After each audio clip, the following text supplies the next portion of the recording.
Hello, everyone. This is Mr. Honey, and today we're going to be talking about communication barriers. So we've gone through communication.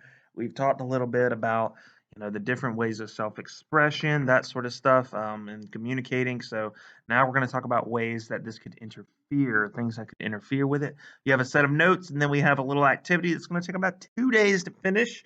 But I think you guys will find it quite interesting, and it'll be the opportunity to get up out and about and kind of see and do and things of that nature. So. Let's go ahead and get started with your notes for today.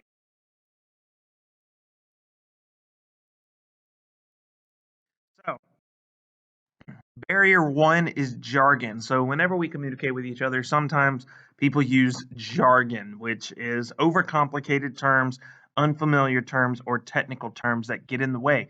Basically, imagine working at a new job where you did not know what all the buttons did. Or imagine being a new student at Northwestern, what things might be classified as jargon. So, things like the mezzanine.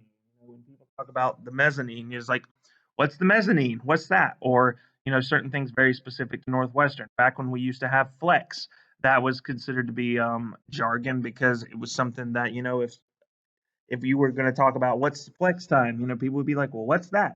It's jargon. It's related specifically to Northwestern. This can get in the way of things. So the big thing is to not always use jargon when explaining things to people, but at the same time understand that not everyone is going to understand what jargon is. The next is an emotional barrier. So this is emotions regarding a person or topic can be too strong and to be overlooked for effective communication.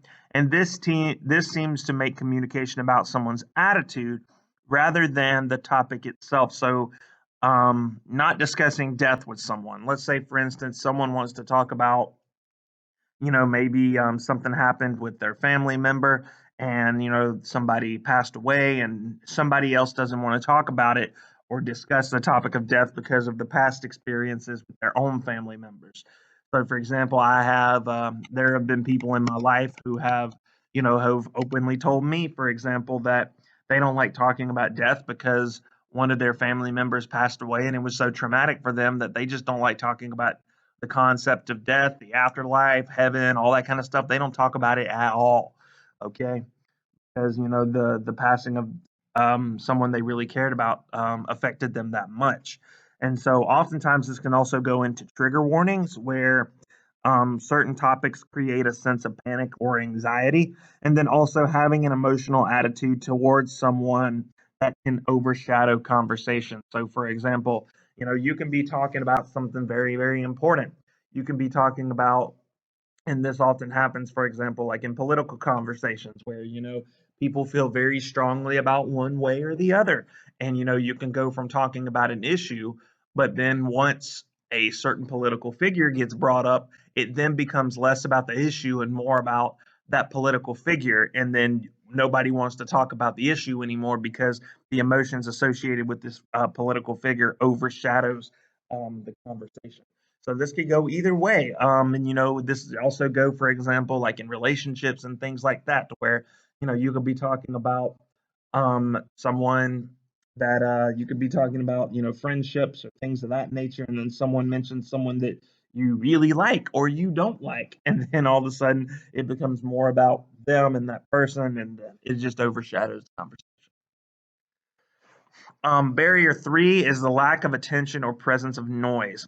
All right, so lack of attention is lack of active listening. So as we talked about last week, active listening is very much like making eye contact, doing that thing. So when someone is not making eye contact, when someone is not showing you that they are engaged, then that obviously is going to be a barrier. And then noise is anything that can be classified as a distractor. Obviously, real noise, like that's noise. That's going to get in the way of things. If I'm sitting here telling you a story about my day and all you're doing is hearing noise, this gets in the way of things. I mean, it's even getting in the way of me trying to tell y'all about this stuff. So, but anything, it could be anything that is a distractor. So, for example, a fan blowing, loud music, obviously, very much a distractor because it gets in the way. But you also see things like a sense of urgency. If you got a text from your mom and she said, call me when you get out of your next class, I need to talk to you right now. you might be thinking, why does she need to talk to me? Did someone get hurt? Did we get $1 million and I'm gonna like have a life of luxury? What happened? That sense of urgency. So you may not be able to focus on what I'm saying because of that. And then also, sickness. It's hard to focus on what people say when you don't feel good. And then also hunger. When you're hungry and your stomach's growling, it's like, that's going to make you feel very, very, you know, not as focused on what maybe the teacher's saying or what someone's saying because you're hungry. So this is what noise is. So barrier 4, which is a physical disability like for hearing or speech. So this is not being able to hear people can create a barrier. And then also the inability to speak or speak clearly can also create an inability to communicate. And it's one of those things where, I'm not saying that people who have these disabilities are terrible communicators because it's not true. But it's one of the things that, for example, correction. It's one of the things that, it just is what it is. And a lot of times accommodations need to be put in place. So, for example, speaking with someone who's hard of hearing, you guys experience this with me all the time. I ask you guys to repeat yourselves a lot.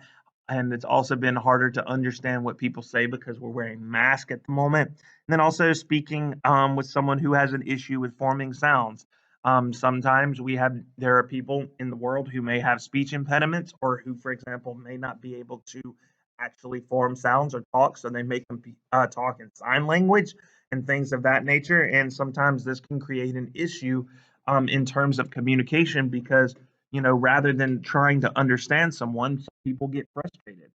And it's one of those things. It just goes back to the idea of trying to make sure that we are all taking the time to accommodate each other and try to understand what we're saying rather than getting frustrated with it. I've experienced a lot in my life where people get frustrated with me because I have to ask them to repeat themselves. And it's one of those things like if someone is asking you to repeat yourself, that is showing that they want to understand what you're saying and they want to hear what you say and they want to listen. Don't take it as in they don't listen, but and a lot of times they want to understand, especially if they're paying attention to you. All right. Another one is a physical barrier, nonverbal communication. So, for example, a common understanding of nonverbal cues is essential to communication. So, for example, someone rolling their eyes to signal disinterest, or not understanding that nodding and head contacts are and that nodding your head and eye contact signals interest. Okay, so it's understanding that you have a sense of nonverbal communication. There are some people who just don't pick up on this kind of stuff. And it's very important to understand and be able to read nonverbal communication to get that sense of, how people communicate and what that means. Okay, so it's very, very important. All right, and just understanding what those cues mean. Barrier 6 is language and accents. The inability to understand language and unfamiliar accents can lead to frustration, just as I had mentioned 2 barriers ago. Language and accents can interfere with things. And once again, this is not a bad thing. It just is what it is. And it's better to understand the barrier and how we can move around it and make sure that we can take care of things. So, for example, the inability to grasp basic vocabulary and language can make language learners disengaged and unintelligent. I have experienced this from, being in elementary school. I have had friends who, came from, different countries and things of that nature. And even as they were young, when they were learning English, they often felt really, really stupid because, they couldn't understand what was being said. And, in their home language, they could, talk and they were fluent. But, learning English was very, very tough. And it's one of those things that it's not about being stupid because it's, obviously people are very, very bright, but, a lot of people associate, the ability to speak along with intelligence, and that's not always the case. Many times, that language barrier gets in the way of things.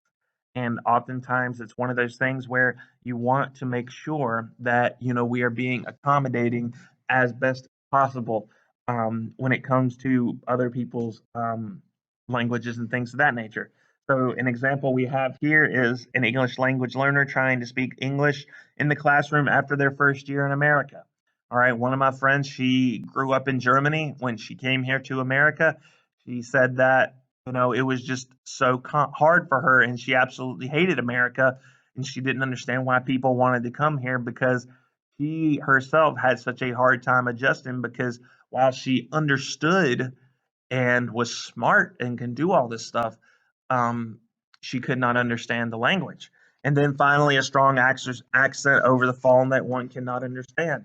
In many cases, and this is something that a lot of people don't understand, that a lot of people go through, is that trying to process accents over the phone when you can't read lips, when you can't see those nonverbal cues, a lot of that can be, misinterpreted and hard to understand.